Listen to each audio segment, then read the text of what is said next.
So what truly makes us tick? I mean, really, beyond just wanting stuff, what are the deep down forces driving us towards pleasure and, well, away from pain? That's the big question, isn't it? And it Wh- really gets to the core of, being human. Which is why today we're going straight to a classic source, Sigmund Freud's Beyond the Pleasure Principle, or excerpts anyway. Exactly. And this isn't just some dusty old text. It's Freud grappling with the very foundations of what motivates us. Right. So our plan today is to unpack his big ideas, especially around this pleasure principle, and then look at where he thought we might need to go. Well, beyond it, Yeah. to give you a richer picture of your own mental life. Okay, so the mission, if you like, is to pull out the key nuggets from Freud on pleasure and then introduce these other forces he started thinking about. We want to make it understandable, insightful, hopefully, without being too dense. Absolutely. Let's dive in. Maybe start with the basics, the pleasure principle itself. Okay, so Freud's starting point is this idea that our minds are kind of automatically geared towards pleasure, right? Like seeking good feelings, avoiding bad ones. It's the default setting. Pretty much. He called it the pleasure principle, this automatic regulation to avoid unpleasure or tension and find pleasure. He even looked at it from an economic perspective. Economic, like money. Haha, no, more like energy. The mental system tries to keep the level of internal excitation, think of it as psychic energy or tension, as low as possible. Reducing that tension feels good. Gotcha.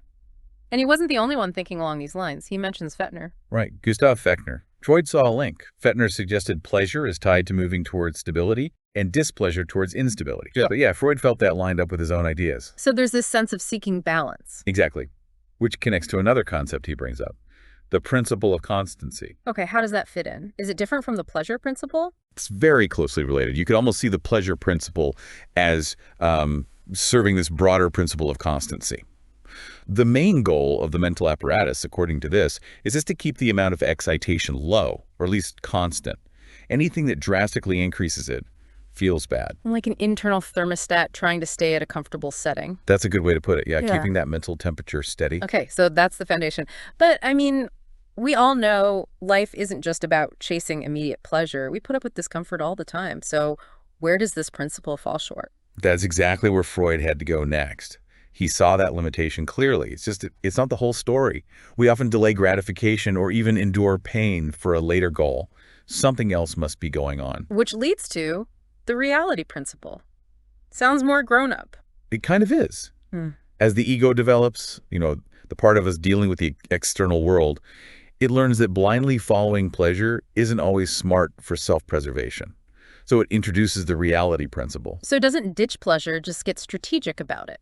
Exactly. It learns to tolerate some temporary displeasure, delay gratification, put things off, all in the service of achieving a more secure pleasure later on. It's about playing the long game. Makes sense. But Freud didn't think the pleasure principle just disappears, did he? No, not at all. He believed it still held a lot of sway, especially over the sexual instincts. They're harder to postpone, harder to tame with reality checks, you could say. Sometimes they just override everything else. And then there's another source of unpleasantness, something internal, neurotic displeasure. Yeah, this is interesting. It's when internal conflicts, maybe things that have been repressed, when those instincts push for satisfaction, the ego might actually experience that push as unpleasant. So the potential pleasure gets twisted into displeasure because of the internal fight. Precisely. The conflict itself makes the experience painful, even if the underlying impulse was originally seeking pleasure. Wow, okay. But a lot of our displeasure comes from outside, right? Danger, threats. Definitely. Freud talks about external danger and unsatisfied instincts as major sources. Usually we handle these guided by the pleasure or reality principle. But his work with trauma patients, that really threw a wrench in the works. Ah, traumatic neurosis. He studied soldiers from World War I, victims of accidents. What stood out to him? A couple of things were really striking. First, the element of surprise, or fright as he called it, being totally unprepared mentally for the overwhelming event. That seemed crucial. Fright, not just fear or anxiety. Right. You need that distinction. Anxiety is anticipating danger, fear has an object, but fright is that sudden shock, being caught completely off guard. Okay, and what else? This is really counterintuitive. Sometimes having a physical injury at the same time seemed to prevent the neurosis from developing. Wait, getting hurt physically made the mental trauma less likely? How does that work? Weird, right? Freud speculated that maybe the physical wound absorbed some of the psychic shock, or demanded immediate attention, diverting the mental energy. It's speculative, but it was an observation, he noted. Okay, that is strange. And what about the dreams these patients had? That was a big puzzle for him too, wasn't it? Huge puzzle. Because his main theory of dreams was wish fulfillment, right? Yeah. Dreams are where our unconscious desires get expressed symbolically. Yeah. But patients with traumatic neurosis kept having nightmares where they just relived the traumatic event over and over, the accident, the battle. So not fulfilling any wish there. Quite the opposite. Exactly. It directly contradicted the idea that the pleasure principle governs dreams. Why would the mind keep forcing the person to re-experience something so terrifyingly unpleasant? So if it wasn't wish fulfillment, what was going on? Did he have an idea? Well, it pushed him to think maybe there are other more fundamental forces at play. Forces that aren't just about seeking pleasure, which leads us to... The kid with the spool, the Fortida game. That's the one. A famous observation he made of his young grandson. Right. Can you describe that again? It's such a simple, yet kind of profound little game. Yeah, the little boy had a wooden spool tied to a string. He'd throw it into his cot or behind a curtain, making this sound like ooh, which Freud took to mean Fort German for gone. Okay. Then he'd pull the string, bring the spool back, and greet it with a happy da, meaning there, gone, there, Fort da, over and over. And Freud saw more than just a game in that. Much more. He linked it to the huge step the child was taking in mastering his mother's absence. When she left, it was distressing. But in the game, he was the one making the object disappear and reappear. So taking control, turning a passive experience into an active one. That was the key interpretation. Even though the disappearance wasn't pleasant in itself, staging it, mastering it, and then experiencing the joy of the return that gave him a sense of agency, of power over the situation. So the pleasure wasn't just in the da, the return, but maybe also in the mastery itself. Possibly. Freud considered other angles too. Maybe a basic instinct for mastery, or even a way to, like, get back at the mother for leaving. See, I can make you go away too. He also noticed generally how kids repeat things that made a big impression, good or bad, as if trying to work through them. He also briefly mentions adults enjoying tragedy in art, right? Like watching a sad play. How did that fit? He acknowledged that, yeah. We can get a kind of pleasure from watching unpleasant things represented artistically. But he felt that relied on the pleasure principle already being there. Maybe the pleasure comes from identifying with the hero, or the sense of catharsis, or just admiring the art. He didn't think it pointed to something fundamentally beyond pleasure in the same way. Okay. But then he really shifts gears when talking about psychoanalysis itself and this idea of the compulsion to repeat. This feels like a major turning point. Absolute crucial.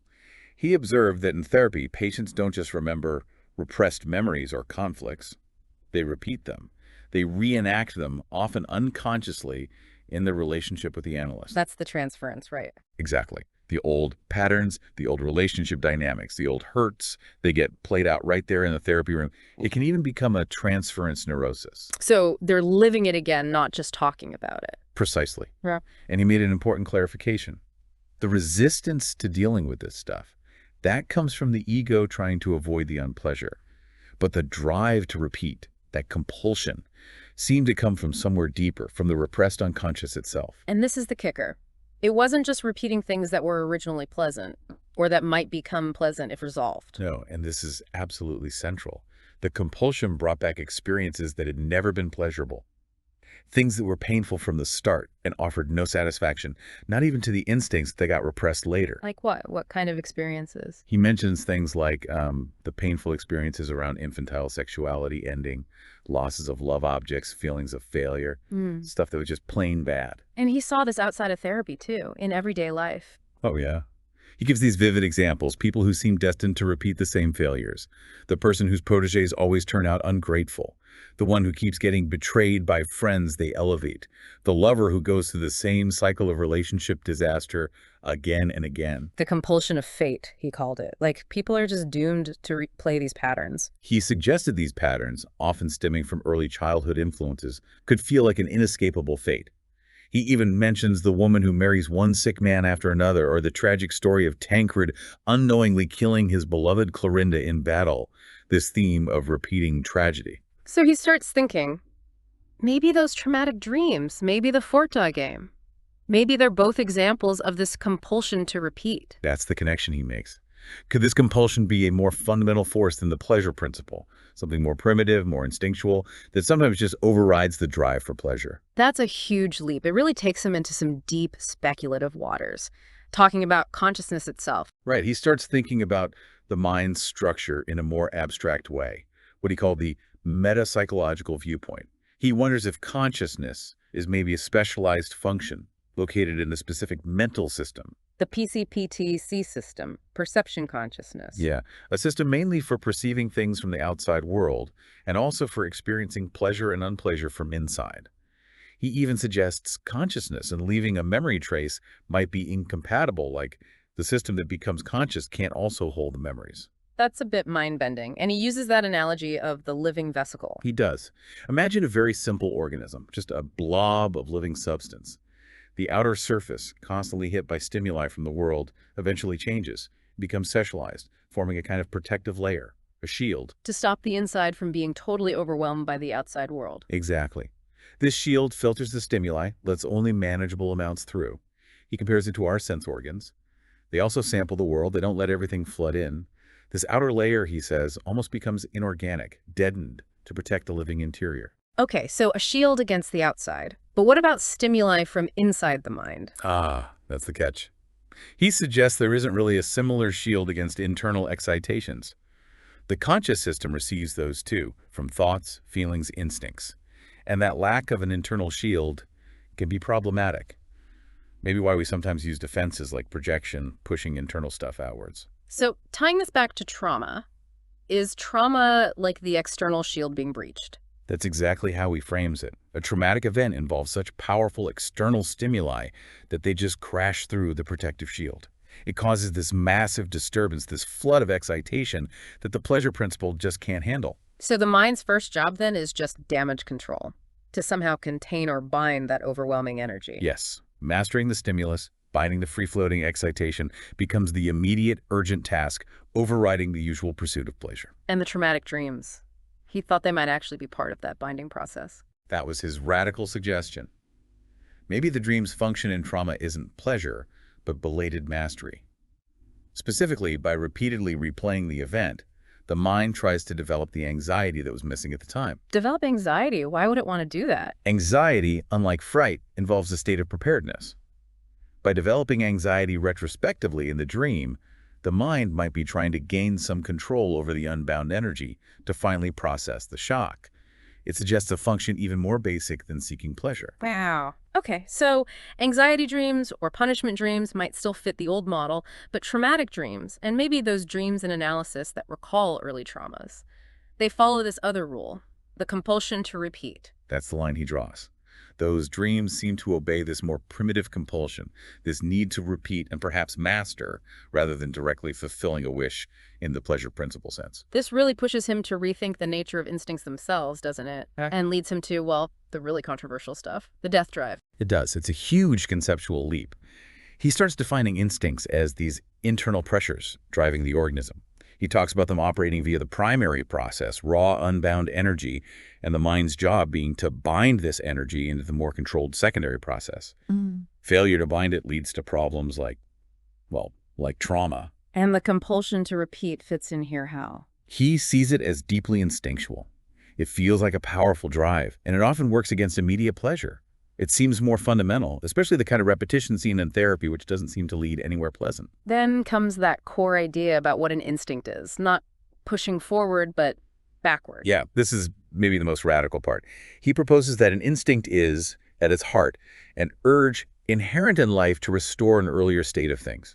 A kind of conservatism, inertia, organic elasticity, he calls it. But instincts drive change, development, evolution, don't they? How can they be about going backward? It seems contradictory. Freud tries to reconcile it by suggesting that maybe the impetus for development comes from external disturbances, from the environment. The instincts then kick in to preserve the changes forced upon the organism, making them repeatable, but the underlying pull is always back towards an earlier, simpler state. And the ultimate earlier state is non-life. That's the end point of his logic. If inanimate things existed before living things, and if all life inherently strives to return to an earlier state, then the aim of all life is death. The first instinct, he speculates, was to return to the inanimate. Whoa, okay, so even self-preservation instincts, the drive to stay alive. In this view, they're just ensuring the organism gets to die in its own way, following its own internal path back to the inorganic rather than being destroyed randomly by external forces. They serve the death drive by managing the journey. But surely there's something pushing against death. Yes. That's where Eros comes in, the life instincts, primarily the sexual instincts. They work in the opposite direction. They aim to gather living substance into larger units, to preserve life, and crucially, through the union of germ cells and reproduction, they offer a kind of potential immortality for the life substance itself. So it's a constant battle. Death instincts pulling towards dissolution, life instincts pulling towards connection and continuation. That's the dualistic picture he arrives at, a fundamental tension between these two opposing instinctual forces shaping all of life. It's a pretty stark view. What about things like, striving for perfection? Doesn't that seem like a forward-moving instinct? Freud was skeptical about a separate instinct for perfection. He tended to think that what looks like that might actually be the result of repression. Like if an instinct is blocked from its original aim, the pressure might build and push towards higher, seemingly more perfect goals, but it's still driven by the underlying, perhaps frustrated, instinctual energy. Okay, so he lands on this dualism. Ego instincts, later aligned with death instincts, versus sexual instincts, life instincts. And he found parallels in biology. Weissman. Yeah, he was struck by August Weismann's biological theory, distinguishing the mortal body cells, the soma, from the potentially immortal germ cells that carry life forward. It seemed like an uncanny echo of his own psychological duality. A body that dies and a reproductive line that continues. Exactly. Though Freud notes Weismann thought single-celled organisms might be inherently immortal, with death only arising later in multicellular life. Freud's own ideas lean towards death instincts being present from the very beginning. He looked at research on protists, single-celled life, didn't he, to see if they show signs of natural death. He did. The research was a bit conflicting, but some suggested that even protists could die from internal causes, like accumulating waste products. But crucially, conjugation where two cells merge and exchange materials seemed to rejuvenate them. Like a primitive form of sex. Kind of. Freud connected this to his ideas about tension. He thought life processes naturally lead to a decrease in chemical tensions, moving towards that stable inorganic state, death.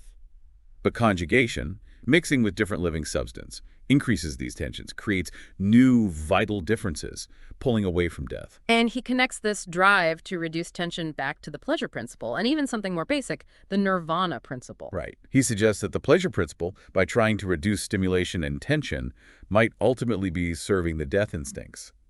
The nirvana principle is an even more extreme version, the drive towards zero excitation, complete stillness.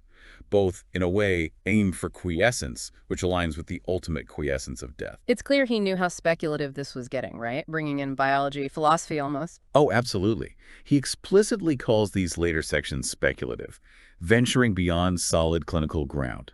He's using analogies, building theoretical scaffolding, seeing where the ideas lead. He acknowledges the uncertainties, the reliance on concepts borrowed from biology, which might not perfectly map onto psychology.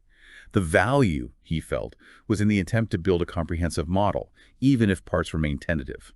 Okay, so we've journeyed pretty far out there into some deep and maybe unsettling territory. For you listening, what are the key things to maybe hold on to from all this? Well, first, I think, is understanding the basic pleasure principle, that drive for pleasure, avoiding pain as a starting point, but then crucially recognizing its limits. Life throws things at us, like trauma, that just don't fit that simple model. Right. And seeing how the reality principle comes in, modifying that initial drive, making us more strategic, more patient. Exactly. And then the big one, this idea of the compulsion to repeat, this powerful, sometimes unconscious urge to re-experience past situations, even painful ones. Maybe it's about mastery, maybe it's more primitive, but it suggests something operating beyond just pleasure. And finally, those grand speculative ideas about the ultimate drives, the life instincts, Eros, pushing for connection and continuation versus the death instincts pulling towards dissolution, towards the inorganic. Yeah, it's a complex, dynamic, and maybe even disturbing picture of human motivation. But it's definitely richer than just assuming we're always seeking immediate gratification. So for you, the listener, hopefully this dive has, sparked some connections, maybe offered a different lens for looking at your own motivations or patterns or how you react to difficult experiences. Thinking about forces beyond pleasure might open up new ways to understand things. It really leaves you with a profound question to mull over, doesn't it? If Freud was onto something, if there are forces within us pulling us towards ends other than simple happiness or pleasure, what does that imply about the nature of life itself? What are we ultimately striving for? Or maybe just reflect on those moments in your own life, those patterns you seem stuck in, those times you act against your own apparent best interests. Could those be glimpses of this beyond that Freud was trying to map? Definitely something to think about. Guys, see you in another podcast. Don't forget to subscribe to our channel.